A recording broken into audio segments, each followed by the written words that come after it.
Hey there, we are on day 93, I believe, of Through the Bible in 1 Year. Judges 10 through 12 today, and it's all about judges, and many years will pass in these 3 chapters. So let's jump over there, and we'll get to it. Hey, Tola becomes Israel's judge. After Abimelech died, Tola, son of Puah, son of Dodo, was the next person to rescue Israel. He was from the tribe of Issachar, but lived in the town of Shamir in the hill country of Ephraim. He judged Israel for 23 years. When he died, he was buried at Shamir. 23 years, okay. Jair becomes Israel's judge. After Tola died, Jair from Gilead judged Israel for 22 years. His 30 sons rode around on 30 donkeys, and they owned 30 towns in the land of Gilead, which are still called towns of Jair. When Jair died, he was buried in Canaan. So we have 23 years, 22 years, 45 years, right?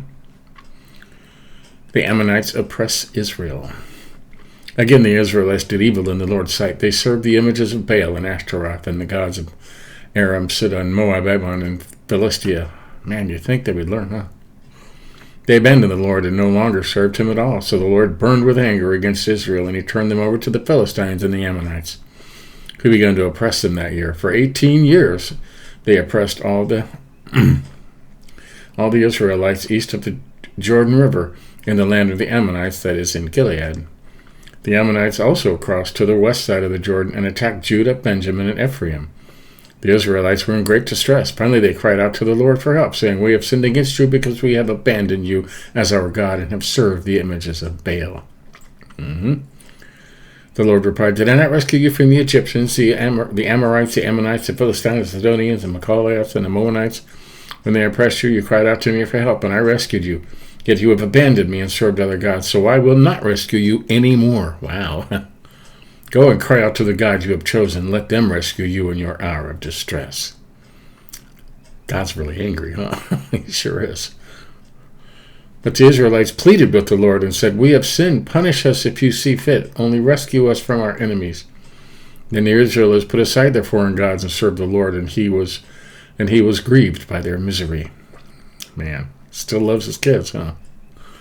At that time, the armies of Ammon had gathered for war and were camped in Gilead, and the people of Israel assembled and camped at Mizpah. The leaders of the Gilead said to each other, "Whoever attacks the Ammonites first will become ruler over all the people of Gilead." Oh,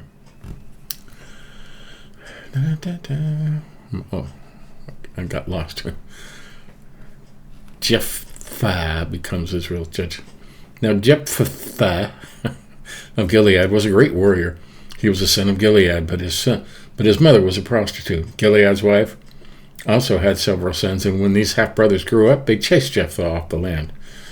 "You will not get any of our father's inheritance," they said, "for you are the son of a prostitute." So Jephthah fled from his brothers and lived in the land of Tob. Soon he had a band of worthless rebels following him. Well, he's a bully, right? He's a bully. At about this time, the Ammonites began their war against Israel. When the Ammonites attacked, the elders of Gilead sent for Jephthah in the land of Tob. The elders said, "Come and be our commander. Help us fight the Ammonites." But Jephthah said to them, "Aren't you the ones who hated me and drove me from my father's house? Why do you come to me now when you're in trouble?" "Because we need you," the elders replied. "If you lead us in battle against the Ammonites, we will make you ruler over all the people of Gilead." Wow. Jephthah said to the elders, "Let me get this straight. If I come with you, and if the Lord gives me victory over the Ammonites, you will really make me ruler over all the people." "The Lord is our witness," the elders replied. "We promise to do whatever you say." So Jephthah went to the elders of Gilead and the people made him their ruler, commander of the army. At Mizpah, in the presence of the Lord, Jephthah repeated what he had said to the elders. Then Jephthah sent messengers to the king of Ammon, saying, Why have you come out to fight against my land?" The king of Ammon answered Jephthah's messengers, "When the Israelites came out of Egypt, they stole my land from the Arnon River to the Jabbok River, all the way to the Jordan. Now then, give back the land peaceably." Jephthah sent this message back to the Ammonite king. This is what Jephthah says: "Israel did not steal any land from Moab or Ammon. When the people of Israel arrived at Kadesh on their journey from Egypt, after crossing the Red Sea, they sent messengers to the king of Edom asking for permission to pass through this land. but their request was denied. Then they asked the king of Moab for similar permission, but he wouldn't let them pass through either. So the people of Israel stayed in Kadesh. Finally, they went around Edom and Moab through the wilderness. They traveled along Moab's eastern border and encamped on the other side of the Arnon River. But they never once crossed the Arnon River into Moab, for the Arnon was the border of Moab. Then Israel sent messengers to King Sihon of the Amorites, who ruled over Heshbon, asking for permission to cross through the land to get got lost. Land to get to their destination, but King Sihon didn't trust Israel to pass through his land. Instead, he mobilized his army at Jahaz and attacked them.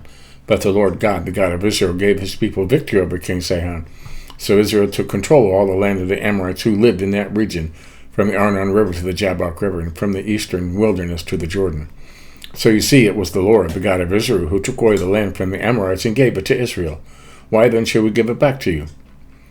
You keep whatever your God Chemosh gives you, and we will keep whatever the Lord our God gives us. Are you any better than Balak, son of Zippor, king of Moab? Did he try to make a case against Israel for disputed land? Did he go to war against them? Israel has been living here for 300 years, inhabiting Heshbon and its surrounding settlements, all the way to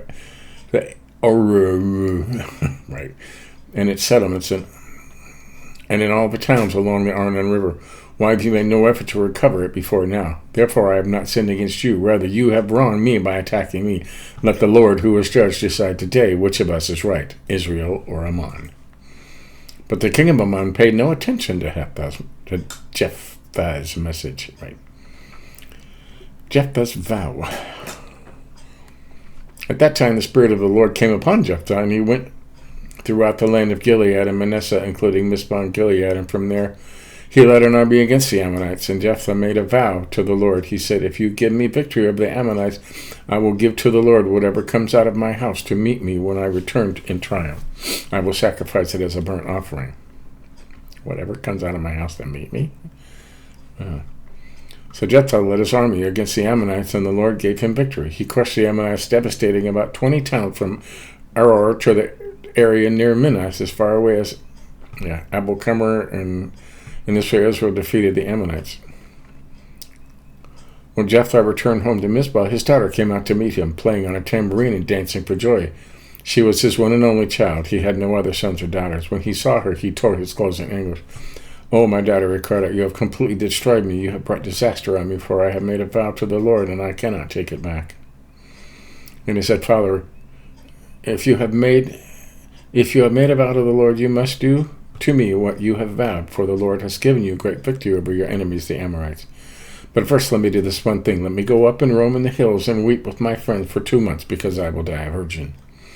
You may go, Jephthah said, and he sent her away for 2 months. She and her friends went to the hills and wept because she would never have children. When she returned home, her father kept the vow he had made, and she died a virgin. So God lets people sacrifice their children? I don't get it. So it has become a custom in Israel for young Israelite women to go away for 4 days each year to lament the fate of Jephthah's daughter. Then the people of Ephraim mobilized an army and crossed over the Jordan River to Zephah. They sent this message to Jephthah. Why did you call for us to help you fight against the Amorites? We're going to burn down your house with you in it. Ephraim fights with Jephthah.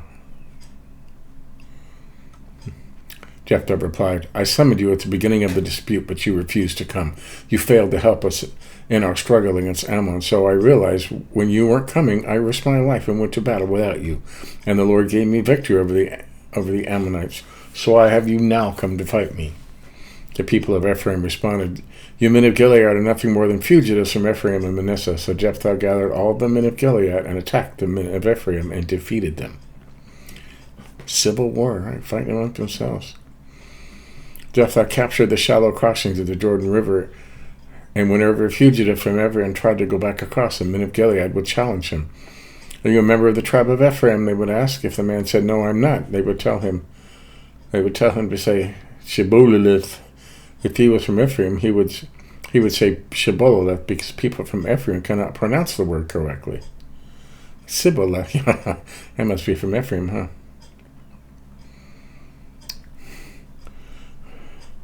Then they would take him and kill him in the shallow crossings of the Jordan. In all, 42,000 Ephraimites were killed at that time. Oh, man. Jephthah judged Israel for 6 years. When he died, he was buried in one of the towns of Gilead. That doesn't sound like a peaceful time, does it? Isban becomes Israel's judge. After Jephthah died, Isban from Bethlehem judged Israel. He had 30 sons and 30 daughters. 60 kids. Well, he sent his daughter to marry men outside his clan, and he brought in 30 young women from outside his clan to marry his son. Isban judged Israel for 7 years. When he died, he was buried at Bethlehem. Elon becomes Israel's judge. 7 years, 10 years. Lots of stuff, huh? After Isban died, Elon from the tribe of Zebulun judged Israel for 10 years. When he died, he was buried at that place in Zebulun.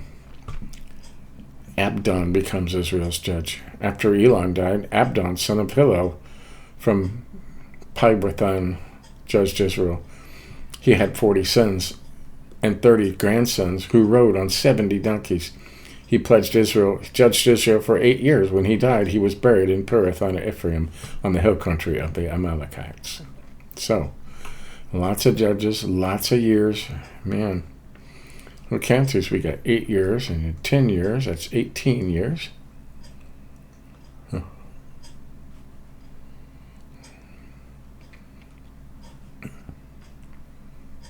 It didn't say how many years that this Isban was the thing. There's 6 years. Anyway, you get another couple hundred years. Man, time really passes in the book of Judges. Crazy. What's going on tomorrow? Now we're getting into an interesting story tomorrow. Samson. Everybody knows Samson, right? And that'll be interesting. The story of Samson. So we'll look forward to that. But that's today's day 93, I think it is. Let's check just to make sure I'm not lying. I think it's 93, but yep, today's day 93. I'm going to get these confused when we get to like day 186 or something like that. But there you go. Catch up on anything you may have missed. Give us a like if you think about it. But until next time, keep studying.